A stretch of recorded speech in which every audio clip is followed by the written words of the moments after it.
आज ही Doubtnut app download करें। Doubtnut पर होगा अब आपके सभी मैथ्स, केमिस्ट्री, फिजिक्स और बायोलॉजी डाउट्स का सफाया। बस अपने क्वेश्चन की फोटो खींचो, उसे क्रॉप करो और तुरंत वीडियो सोल्यूशन पाओ। Download now.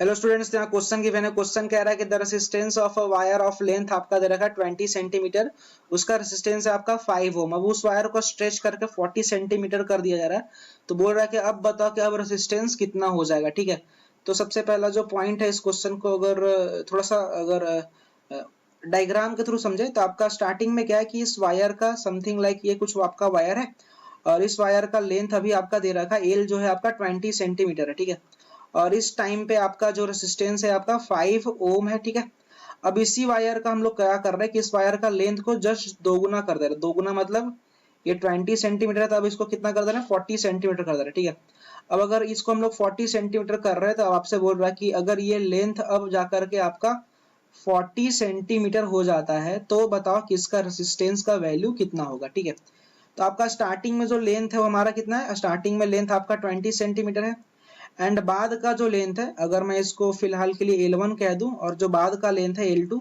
ये हमारा है 40 सेंटीमीटर। ठीक है, मतलब बेसिकली ये अगर L है तो ये आपका कितना है, तो ये आपका ट्वाइस L है। ठीक है, L है तो ये आपका ट्वाइस L है। ओके, अब हम लोग करेंगे कि एक्चुअली कि रेसिस्टेंस का हमने फॉर्मूला पढ़ रखा है। रेसिस्टेंस क्या होता है, तो आपका होता है resistivity into length of the conductor and divided by the area. ठीक है, अब सबसे पहला पॉइंट क्या करेंगे कि अगर इसका हम लोग वॉल्यूम के बारे में बात करेंगे तो वॉल्यूम इज इक्वल टू क्या होता है, तो वॉल्यूम इज इक्वल टू होता है आपका एरिया इनटू लेंथ होता है। ओके, अब ध्यान दीजिएगा वॉल्यूम तो आपका कांस्टेंट रहेगा, चाहे आप इस केस की बात करो चाहे इस केस में बात करो, वॉल्यूम तो आपका वही रहेगा। तो अगर इस केस में बात करेंगे, अगर लेट से मैं मान लेता हूं कि इस केस में आपका एरिया ए है और इस केस में आपका एरिया अब ए डैश हो गया, तो अगर फर्स्ट केस में बात करेंगे तो इसका एरिया ए है और लेंथ आपका 20 है, तो इसको लिख सकते हैं ए इंटू का अगर लेंथ 20 जिसको हमने एल मान रखा है तो ए इंटू का एल एंड बाद में एरिया कितना हो गया, तो बाद में हमारा हो गया ए डैश एंड अब जो हमारा लेंथ है हमारा 40 सेंटीमीटर, इसको हमने 12 हो गया। ठीक है, तो आपका 12 हो गया, तो यहाँ से देख सकते हैं कि जो हमारा ए डैश आ जाएगा वो हमारा ए डैश कितना आएगा, तो ए डैश आपका आ जाएगा फर्स्ट वाले एरिया का आधा हो जाएगा। ठीक है, अब सबसे पहला जो पॉइंट है रेसिस्टेंस का जो वैल्यू है R is equal to rho L by ए।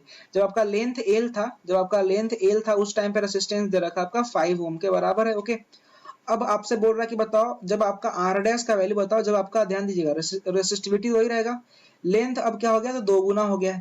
लेकिन जब लेंथ दो गुना हुआ उस टाइम पे एरिया कितना हो गया, तो एरिया आपका आधा हो गया, तो A/2 हो जाएगा। ओके, अब इसको देख सकते हैं, इसको हम कैसे लिख लेंगे, तो इसको लिख लेंगे 4 इंटू का रो इंटू एल बाई ए। ठीक है, और रो एल बाई ए का वैल्यू कितना है, तो 5 ओम है, तो ये कितना हो जाएगा, तो 4 और इंटू का हमारा हो जाएगा 5, तो 5 इंटू 4 आपका 20 ओम के बराबर आ जाएगा। अगर ऑप्शन से चेक करेंगे तो थर्ड ऑप्शन जो हमारा करेक्ट ऑप्शन है। Thank you.